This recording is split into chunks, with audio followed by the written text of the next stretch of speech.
Hey,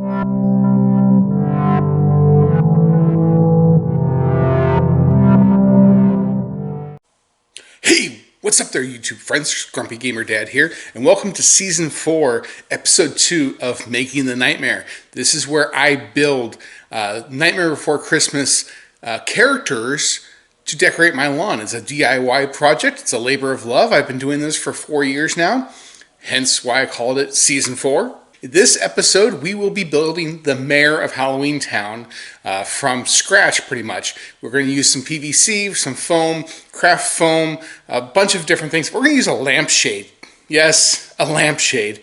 Pool noodles, you name it. We even have a deer motor that we're going to install to make his head turn around. So please stick with me as we create the Mare from Nightmare Before Christmas. I've been working on a mechanism here. This is what's called a deer motor. You see these in Christmas decorations. I actually pulled this out of one. It's a simple motor that basically will do limited functions. This one turns all the way around. What I've done here is taken a PVC end cap, drilled it out, and then I've got a nail right there to connect it. I will have a shaft here that goes up into the head mechanism, so the head will turn. So because of all that weight and the mechanism, I had to redesign the hip pelvis area for the Mare here. It's square. I'm going to use some screws here to lock it into place so it doesn't move around. And this will provide the base for the motor. It will then move up into a shaft into the top part of the body. All right, so I know it looks a lot more James Cameron-y and not as much Tim Burton-y, but it's getting there. We're going to put a wood plate here and a wood plate here with a hole for the neck pipe to go through. Next steps are going to be start doing the legs, the arms, and the head. Ultimately, his overcoat is going to come down here, attached to this hula hoop, so the hula hoop will connect with fabric up to the top of the neck here. I'm going to use a bigger set of pool noodles for the legs. We're going to wrap those in felt. And then I have some feet for him as well. And he will be pretty much done, just the small details. Now the hard part begins with painting the face. We're going to start today, we're going to wrap the Mare's legs with this felt. It's pretty thick actually, and it comes like in 3 by 3 foot sheets. And then we'll also wrap the brim of the stovepipe hat of his with the same material. All right, so I've already cut out my material here, and I've got my pool noodle. I'm just going to hot glue here to start it off. And then once I've glued across it, I can actually roll it and add little dabs as we go along. Okay, now I'm going to start wrapping the leg the same way. For the brim of his hat, I have 4 of these 1/4 inch foam sheets. These are craft foam sheets. You can get at any craft store. One of them is not going to be wide enough, so I'm going to have to glue them up like this. That 1/4 inch foam that I had, I took 2 sheets. I traced them out, and I have just put the tape here temporarily to hold them together in place. I will stick another piece on top opposite of these so they'll support each other. I've got this gray felt here that's going to be the hat band itself, and then it moves into the stove top of the hat. So this is the top of his hat, and because of that it's going to have a little cap on it here, so I've cut out this piece of felt. I'm going to hot glue it down to the end here, and then I will trim the excess, and we shall have something more closely resembling a hat.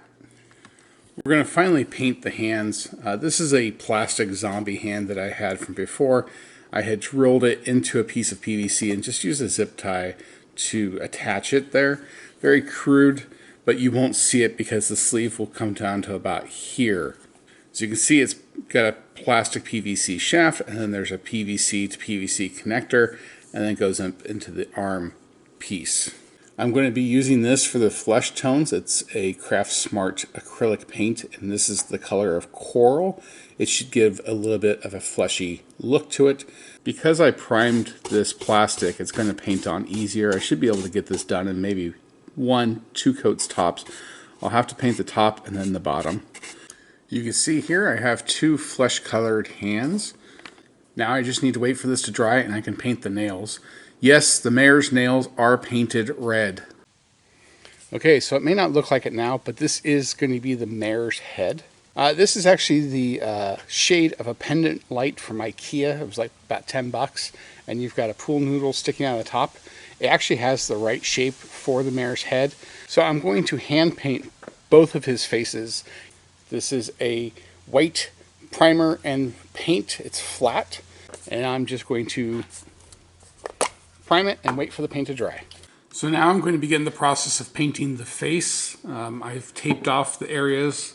There's going to be two colors, a flesh tone like I used on the hands, and then a light gray pale color, a little bit darker than this. All right, so the first coat of the flesh colored paint has been on there. I applied the second coat and both are dry. I also applied the first coat of the angry side face. We're going to do the second coat and hopefully I can get the mix correct. And then we're ready for the face on him. Okay, so I've drawn out the mare's face on pencil on the head here. I freehanded it, and I'm using this example here on my iPad as a reference point. So yes, I've painted on the nose in black. For his lips, I'm going to go ahead and use this green teal paint. For the area around the eyes, I used the same pale blue that I used for the skin, but then also some dark gray. Alright, so the mare's face, his angry face anyway, is finished. Not sure why, but he looks kind of like a fish. I did cheat and I used Sharpie here around the eyes, the nose, and then I accentuated the lips. I also Sharpied in the teeth here. Alright, now it's time for the mare's happy face. For this, I've already traced it out. I found the center point, and that's where the nose goes. Did the eyes, he's got that weird swirly eye. Big, huge grin.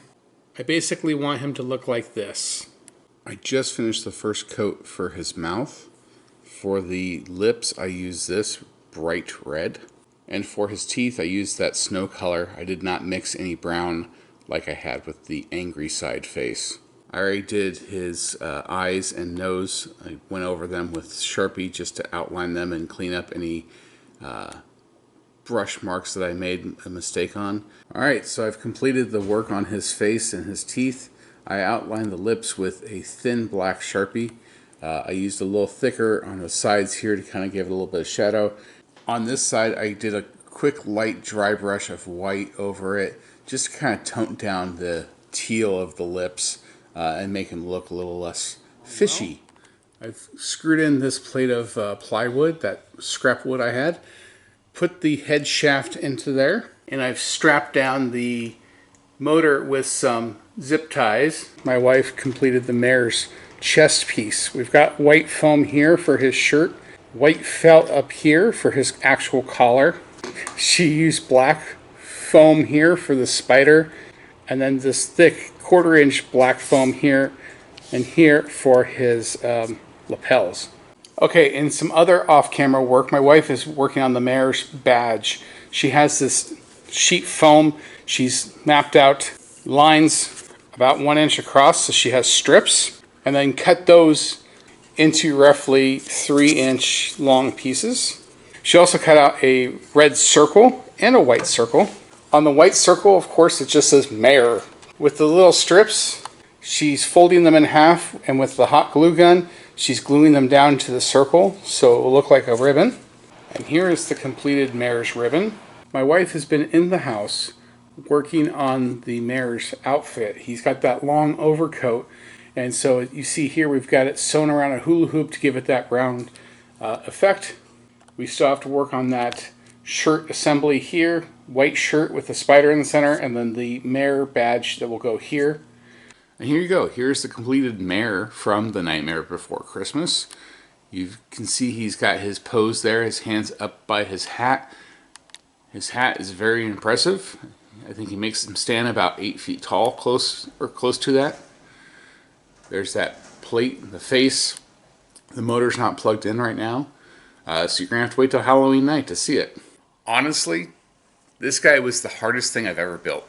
I thought Scarecrow Jack was last year, but no, the Mare was the hardest one, and I actually almost gave up about 4 times. Honestly, it was that deer motor that really kind of set me off. It took me about 3 days to figure out how to mount it properly to get the desired effect. But we worked through it. So please stay tuned. The next episode, we are going to be working on Zero, the ghost dog, and making him kind of rise from the grave.